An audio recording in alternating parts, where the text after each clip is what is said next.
Hi everyone! Welcome to How to Electronics. This is a DIY ESP32 battery-powered IoT board with a built-in battery management and charging system. The device can charge any single-cell lithium-ion or lithium-polymer battery.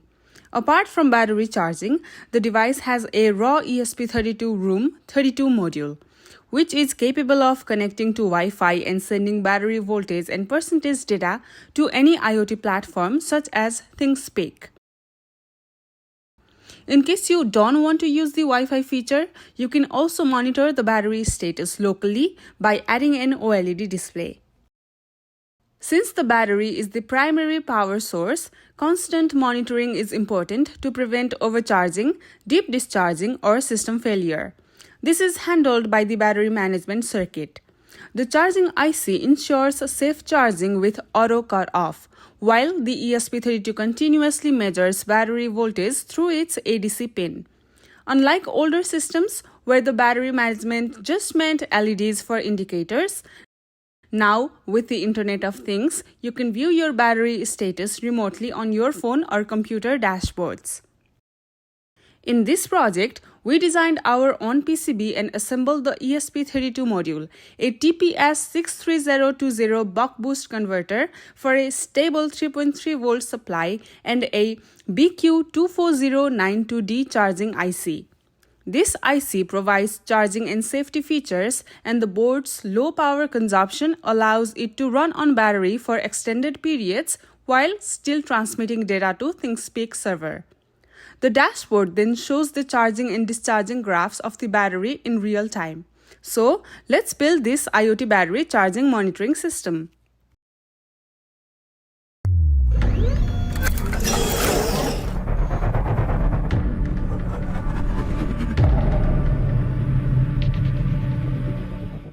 The PCB used in this project is sponsored by All-PCB, a global leader in PCB manufacturing and assembly.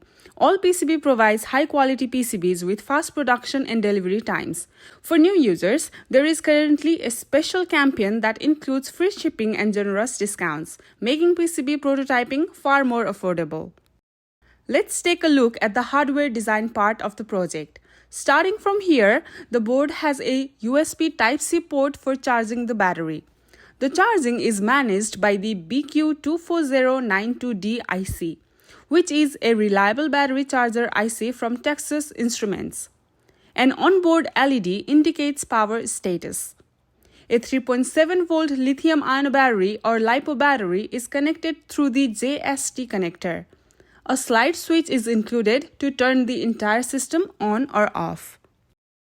The TPS63020 buck-boost converter ensures a regulated 3.3 volt supply for the ESP32 and other peripherals.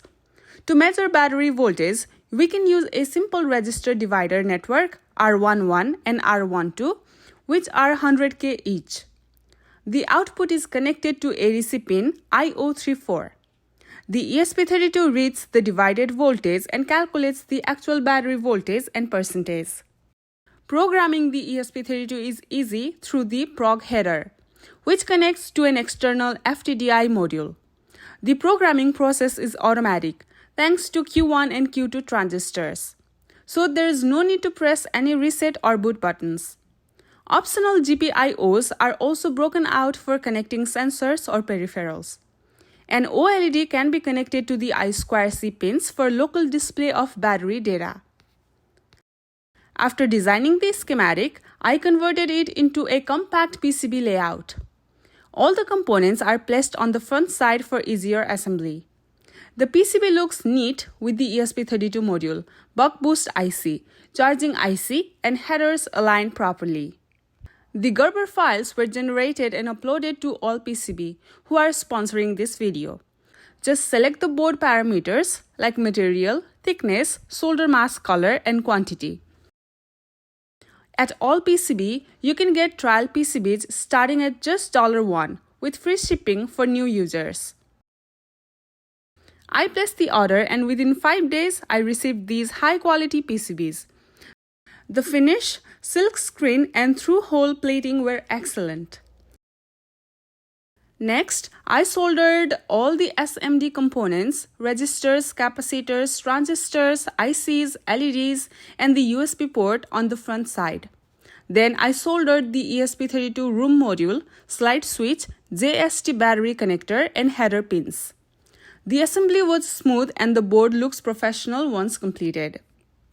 To test, I first connected a 3.7-volt lithium-ion battery to the JST connector and slid the switch to power on. To test charging, I plugged in a USB-C cable and the red LED turned on, showing the battery power status. To test whether the battery is being charged or not, use the digital multimeter and check the battery voltage. There will be increase in battery voltage as per time. Let's move to the programming part now. I have written this Arduino sample code to test the battery value. Since ESP32 ADC is not linear, I have added the formula to correct the linearity reading. Also, we know that the battery charging and discharging curve is never linear.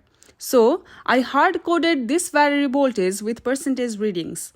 An interpolation method is used to find out the missing battery percentage range. Finally, battery voltage and SoC in percentage is displayed over the serial monitor.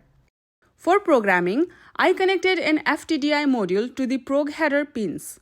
In the Arduino IDE, I selected ESP32 dev module and the correct COM port. The code uploaded successfully.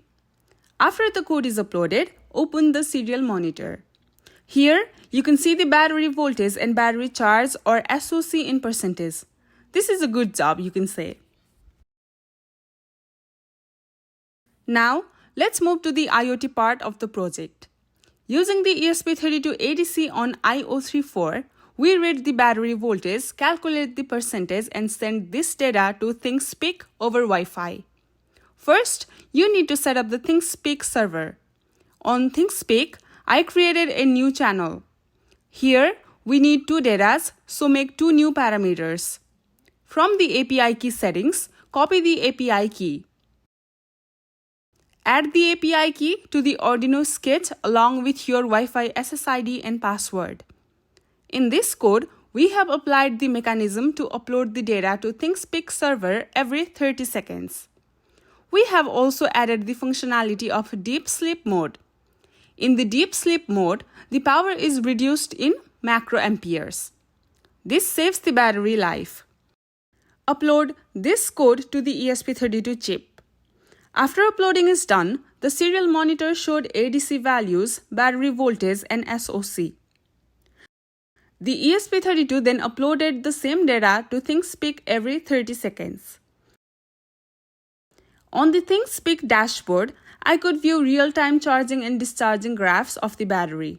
It also displays the numeric real-time battery voltage and SoC.